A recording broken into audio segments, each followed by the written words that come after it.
Welcome to Your Need to Know. I'm your host, Catherine Reed, and today we're going to be talking about the history of the women's liberation movement.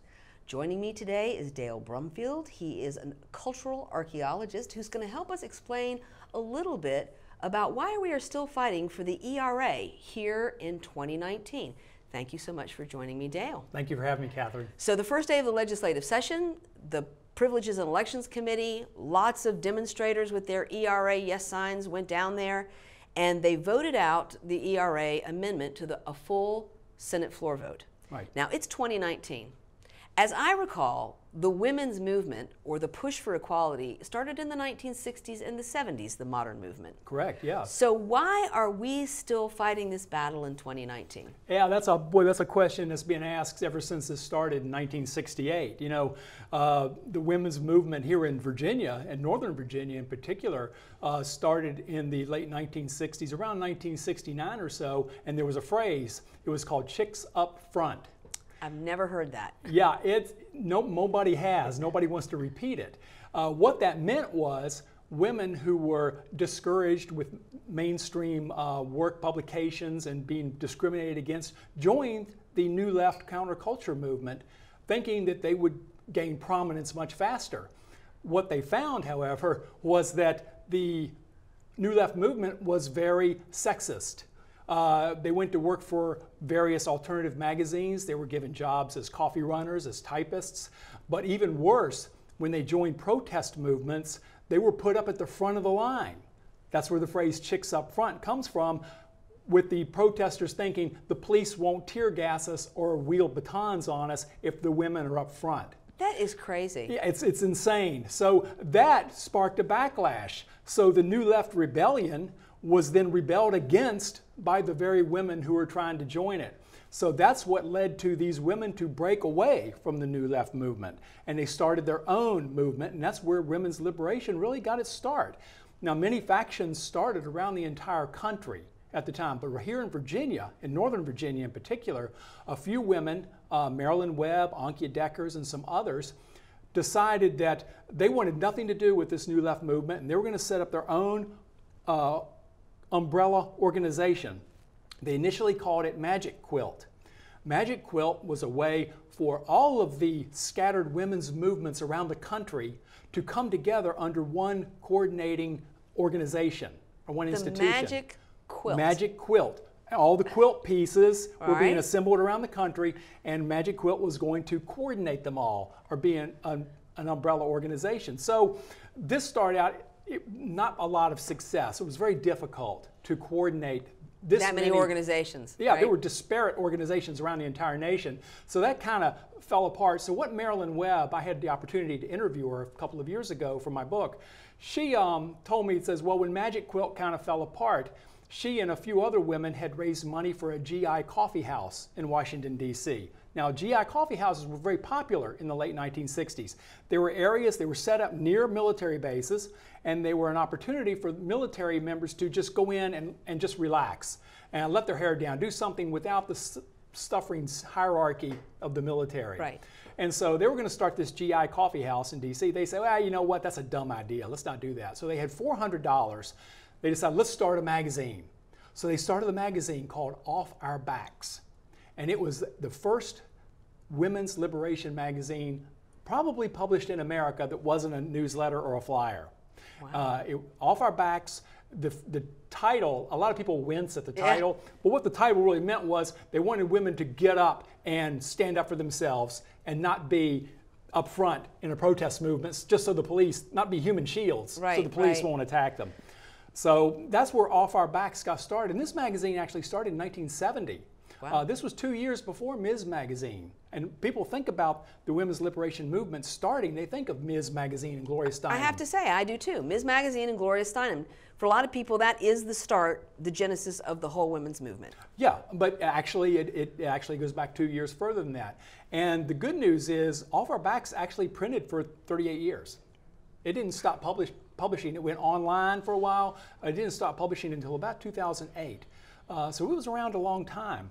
Now what happened was with Off Our Backs too, there was a lot of once again, the women's movement here in Northern Virginia had a problem about a year after it founded, around 1971, when some women felt like they were being discriminated against because they were gay. Wow. Now, the mainstream women's liberation movement was very wary of lesbianism in the movement because they were afraid that it would stereotype the movement as man-haters. Right. So, but the lesbian women were saying, hey, no, lesbianism is the highest form of feminism. So to actually divorce ourselves from male influence entirely is even more, we're doing more than you are. So this caused a terrible, there was a retreat here in Northern Virginia, I don't know where exactly, but this split occurred at that retreat. And that's when the women's liberation movement basically expelled the gay women from it. So the gay women were suddenly on their own. And so then this led to a number of different developments on its own. For example, here in the DC area, a number of women got together, led by the author Rita Mae Brown. Right, who lives in Charlottesville. Who lives in Charlottesville now. She wrote some cat detective stories. That's right. Mysteries. I love Rita Mae Brown, as a matter of fact. Well, she was one of the original founders of a group called the Furies. What the Furies was a collective, a lesbian feminist collective of about 12 women who got together, and their goal was to form a society completely free of male and heterosexual female influence. Wow, that's a tall order. That's a tall order. Go live on an island, right? Like, Go how do you live do on, that? Yeah, almost like living on an island. And it was a collective, so no one had job titles or there was no leadership or anything like that. A new member had the same voice as an older member. So, but what happened was, it started falling apart rather rapidly because, as you can imagine, the rules were so stifling and so suffocating, no one could live under them. They were unrealistic, really. They were completely unrealistic. They had to, for example, women in the Furies had to disown their fathers, their boyfriends, their male sons. This caused a lot of strife within the group. Not only that, Rita Mae Brown, one of the founders, was the first one to be excommunicated from the group because she showed classist behavior by asking one of the other women to do the dishes. Isn't that crazy? It is. So the rules were so strict, they started, it was like the Shakers, this built-in obsolescence started occurring. That's true. As they started excommunicating one another, and finally by 1972, they were down to 2 members. So it was unfortunate that it had to disintegrate that way, but on the plus side, the Furies was a very influential group nationwide, and many other feminist collectives got started emulating the Furies model, and with more degrees of success because they're figuring out what works and what doesn't. Exactly. Well, it's not realistic. I mean, their ideal was not realistic enough to actually successfully execute it. But as you pointed out, I mean, there's a lot of things that start and in and of themselves, those things are not successful. But it kind of spawns other things that become more successful, simply because it evolves. Right, exactly. And the Furies was unique too because they established their own magazine. So they had a media vehicle to get out their word. And unfortunately for the Furies, when they put this magazine together, and it was called The Furies, it was a tabloid newsprint magazine, they had to drive it all the way to Atlanta, Georgia to get it printed because no printer in Virginia would print it because of the subject matter. Wow. That's a sign of the times. This is 1971. Well, I don't know. I would say it's the sign of the times in Virginia. It's 2019, but that's just me. Well, that's just me. Similar things are happening. Maybe not quite that obvious, but to have to go to Atlanta, drive to Atlanta, Georgia, and then drive back to print your magazine, see, that's tough. So from that point, so that was like the 1970s, the early 1970s. So going from there, and again, people think it was all Ms. Magazine, that Gloria Steinem was the voice of the movement, but it never really gained enough traction to get us where we wanted to go. No, it didn't, and unfortunately, the movement was hampered by a lot of bad press. Now, at the 1968 Miss America pageant in Atlantic City, there was a large group of women protesting that, and that's really the first organized women's liberation protest we saw. I think 2 women there took their bras off and burned them. Just two.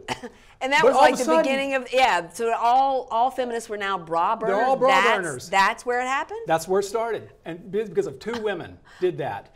And it stereotyped the movement. And the movement was very aware of these stereotypes. That's like why the whole problem with the gay women started, because they're worried about being pegged as man-haters and this kind of thing. So now they got stereotyped as being bra burners. And that lasted for years. No, it definitely did. But one interesting thing about that happening at the Miss America pageant, wasn't it just like this past year that they eliminated the swimsuit contest? It's only been a year, that's right. A year? I'm like, come on. Yeah. A year, and they finally decided that we don't have to put women in bikinis parading around to me, I just don't understand why it's taken so long and why we haven't gotten any further.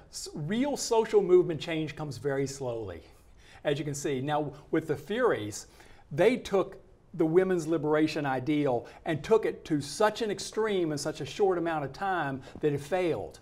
So they had to back up. So other collectives were coming along looking at that model, and with women's liberation, we need to do it differently, we need to slow it down. So they did, and they established more success that way. But the most successful, most long-lasting types of models that we've seen are the ones that take the slowest. So unfortunately, the one with the Miss America, yeah, I know, it's very frustrating, but just look how the Virginia legislature works, for example. It's very slow. Yeah, to make progress. So right, because I mean, if the ERA is passed this year, we will be the 38th state. And the original legislation said it had to be ratified by 38 states. But now, again, there was a deadline back in the 1970s for that to happen. So actually nobody knows if we do ratify, if Virginia does ratify, and it goes back to Congress. You know, we're just booting it back for them to make a decision about what happens, if anything, is going to happen with that. Right. So there may not be any real change right there. So it's kind of frustrating, but you have to go under the assumption that it will change and go for the highest hopes and hope it will turn over. Well, so. And one of the interesting things about this too is things like the Me Too movement. You know, it's kind of like we go along and it doesn't seem like we've made much progress, and then we get one particular president in the White House. And women suddenly have found their voice. It's not like we didn't always have it, but suddenly women have found their voice, and they're running for office, and they've got something to say, and they're out in front. But I do think the Me Too movement too has drawn this line in the sand that says, you know, we don't need to accept this anymore. And when we come back from our break, we're going to talk further with Dale Brumfield about exactly how the women's movement has moved slowly, but what has brought us to today. So join us after the break. Queen is just my everything. His smile did it. His smile, his eyes, his knowledge. My landlord, he decided that he wanted me to move based on the fact that I was transgender.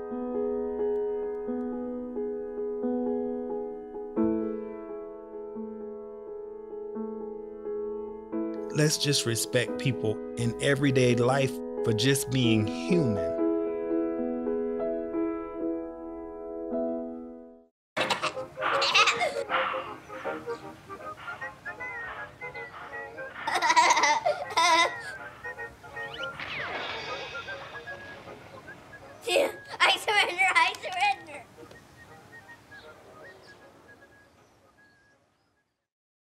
So, I just moved in with this family, and it's embarrassing. The little one, he likes to go outside and crawl around in the giant litter box. I don't know what he's doing. I mean, I was born and I knew how to use the litter box. Look at that. That's disgusting. Oh, poop already. You're making me nervous. Oh, okay, I can't look at this anymore. I really hope he grows out of this, for his sake.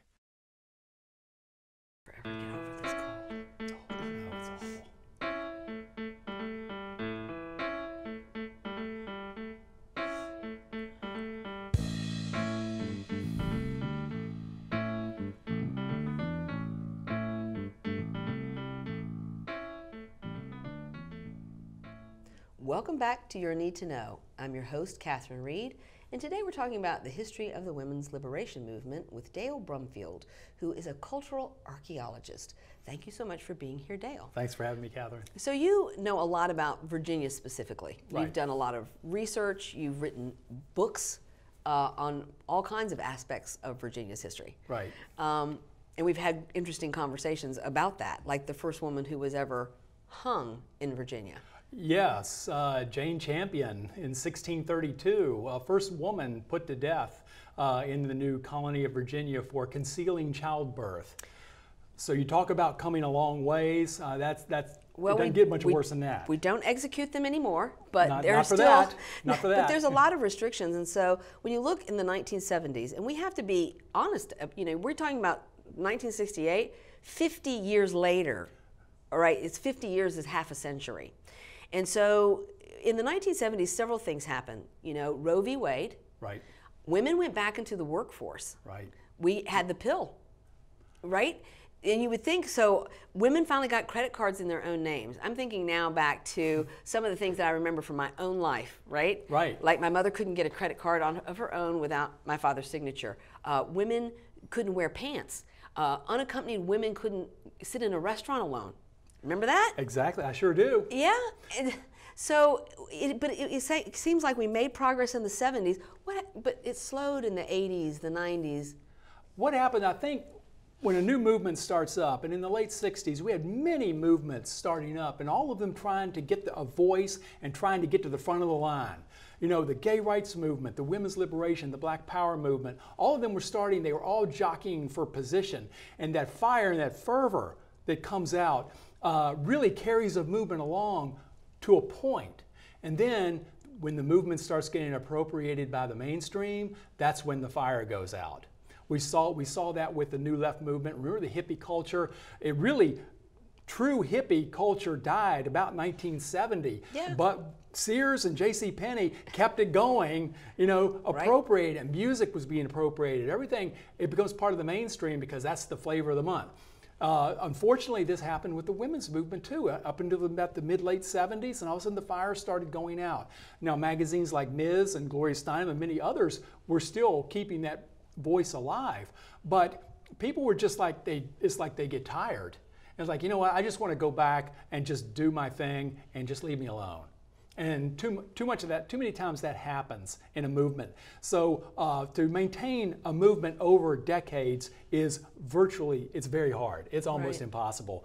But what it does, it takes an event to come along every once in a while, like the ERA vote, downtown Richmond, that reignites the movement. I think the Me Too movement was a reignition of that early women's movement as well. The Women's March. I mean, and that was so spontaneous too. When you talk about things that happen, Trump was elected, and then all of a sudden women came from all over the United States. There were women's marches on every continent. So it's kind of like they were doing that in solidarity with American women, which I found interesting. Yeah.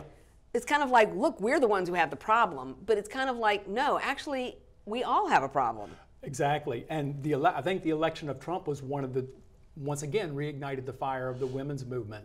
And we saw an unprecedented number of women elected to the House of Delegates. I personally got to know Abigail Spanberger. She doesn't represent me in my district because of where I live, but I got to know her, and I would say, she is a representation of what she saw something wrong and decided to do something about it. Whereas before, people would just say, well, something's wrong, but I'm not going to be the one. Somebody will take care of it for me. That whole attitude changed. Especially with women, with what they were hearing from Washington, saying, you know what, I'm the one that's going to go up and take care of this. So it was the fire of that 1969, 1968 Miss America pageant erupted all over again. And we're going to see it. We can hope that it maintains its momentum going forward. And we hope it does. We want to see more women elected to the Virginia legislature, more women in the Senate, in the United States Senate, United States House of Delegates. So hopefully this fire can continue, with these trigger points that come along the way in history. Well, some of it is cultural. I mean, Virginia is a conservative state far more than people realize. I think people outside Virginia don't realize just how conservative a state we are. Right. We had one woman in our legislative delegation of 11 representatives in Congress up to this year.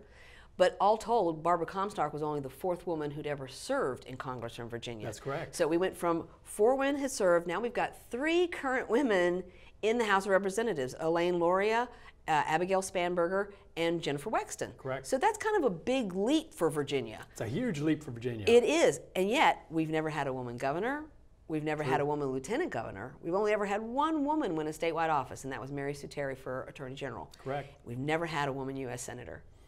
Like, so when you think about Virginia, what's it going to take? You've lived here for a long time, and you talking about a cultural archaeologist, you peel back the layers of our history in Virginia. Right. What's it going to take? You know, I don't know. It's the entrenchment with people in Virginia is it's very strict, and people carry it their entire lives, and it's generational.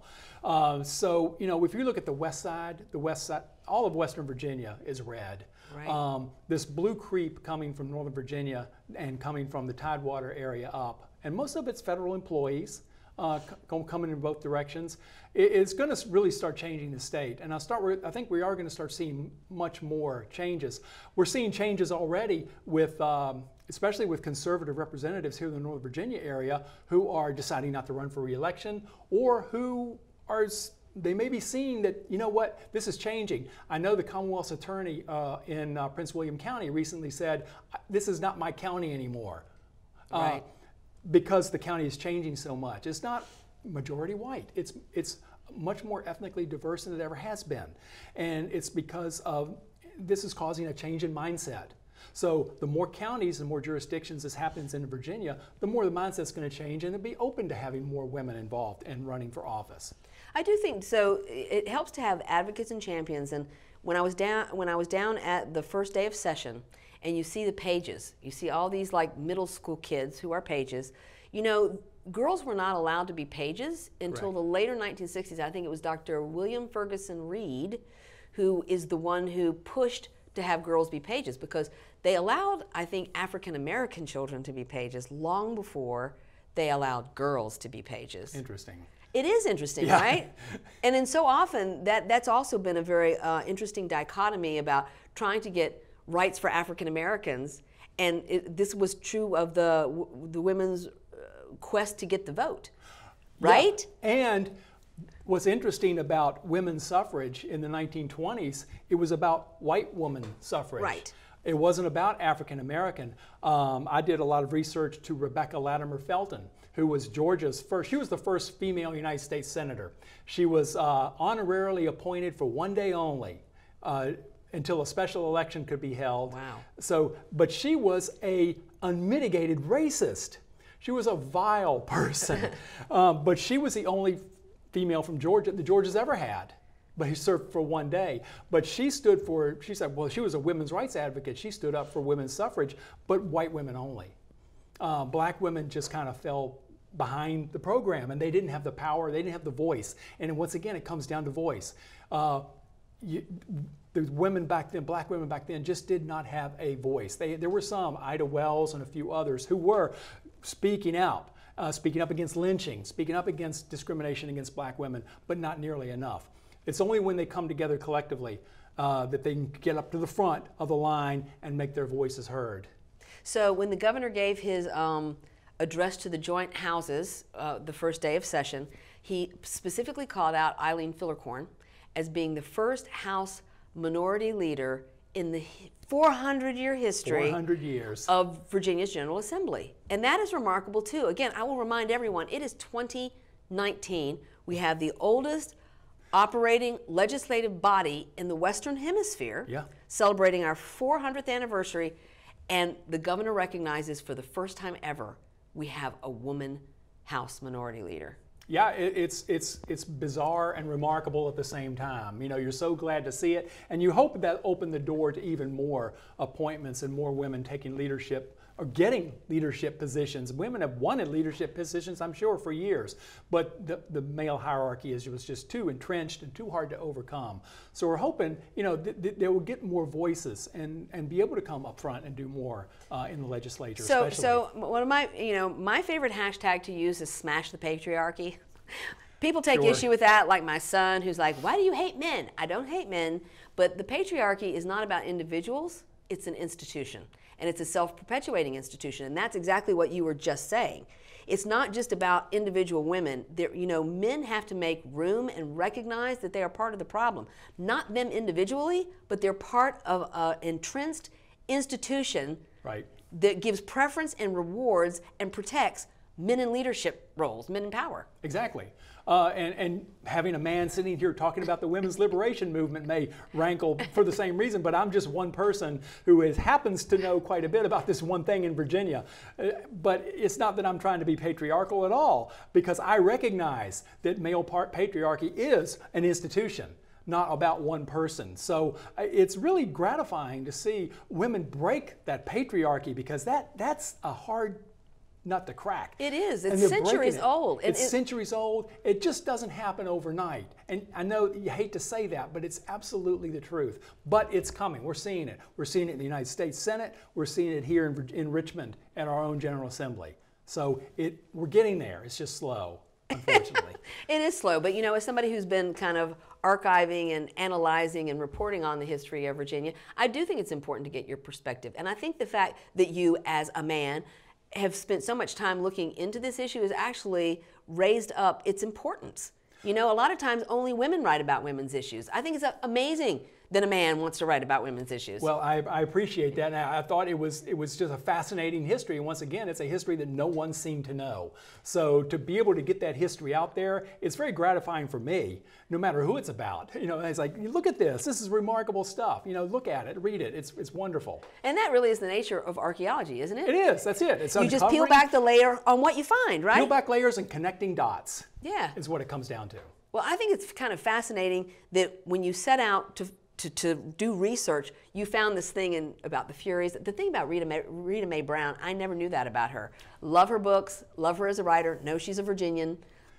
She doesn't talk a whole lot about the Furies. She called it a barrel of laughs in a very sarcastic manner. Yeah. But Joan E. Byron was a tremendous help to me writing that chapter, and she is a very well-known videographer and filmmaker, a lesbian filmmaker, and I actually sent a chapter draft to her and said, would you please read this, because I want to make sure I got that chapter exactly right, because any mistakes and I'll have no credibility.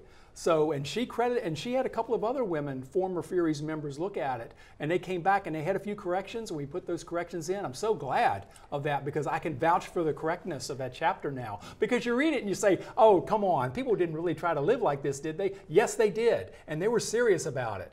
Well, I want to say thank you for both doing the research, validating that your research was correct, and coming on here and sharing it with the rest of us. Well, it's a pleasure to be here, Catherine. Thanks. And this is what you need to know.